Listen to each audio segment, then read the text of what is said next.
Hey there, it's me again, Jen Vaya, and we were talking about things that we can do to sharpen our mind that also helps us sharpen our decision making and being positive. And these things are going to start coming secondhand. I don't know if any of you have had the opportunity to drive a stick shift versus an automatic car.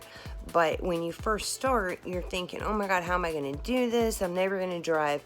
And then years into it, you don't even think about it. It just becomes secondhand nature. And that's what's going to happen with the tools that I'm sharing with you. They're going to become secondhand nature, and they're going to become something that's a pleasure for you, because when our mind, body, and spirit is at peace, we are happy.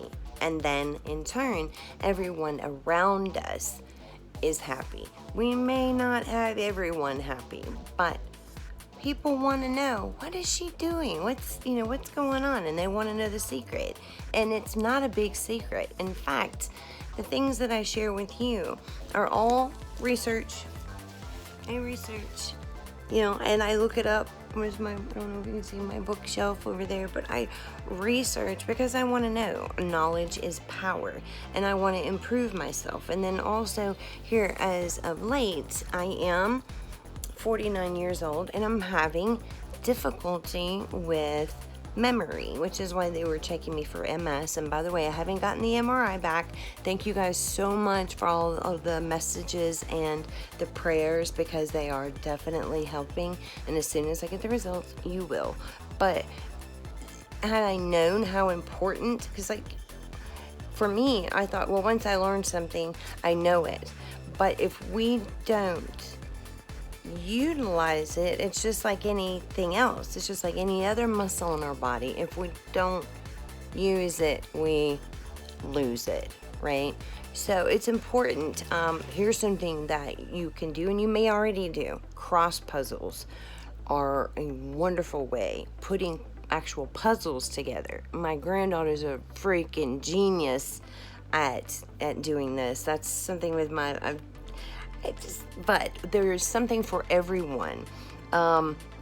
Going to the grocery store, take a different route.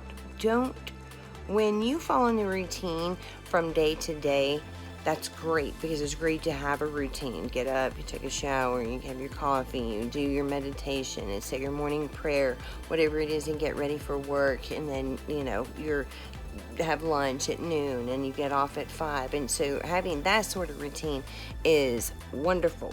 But as far as things that we do on the daily, we got to switch it up, because we don't want to be stuck in such a routine that we're on autopilot, because that's a wonderful thing and helpful, but it can also be a very dangerous thing.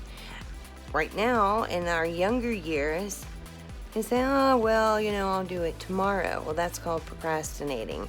And procrastinating winds up being this thing that pretty much doesn't ever get done. That's something that you don't want to fall into.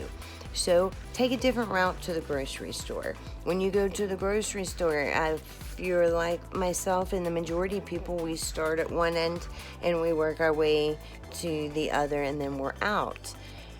Might take a little bit longer, weave around a little bit, or just start the opposite way.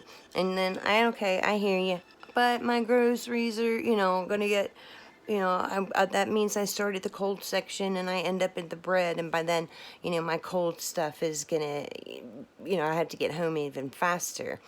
I get that. So if it's a big shop, then do it using your main tool the most effective way. But if you're running up and you're just picking up a few things, try taking different aisles and even going to a different grocery store. All right, that is a couple more things that we can do to have a positive mind and spirit, and to keep that important muscle working. All right, see you in a minute.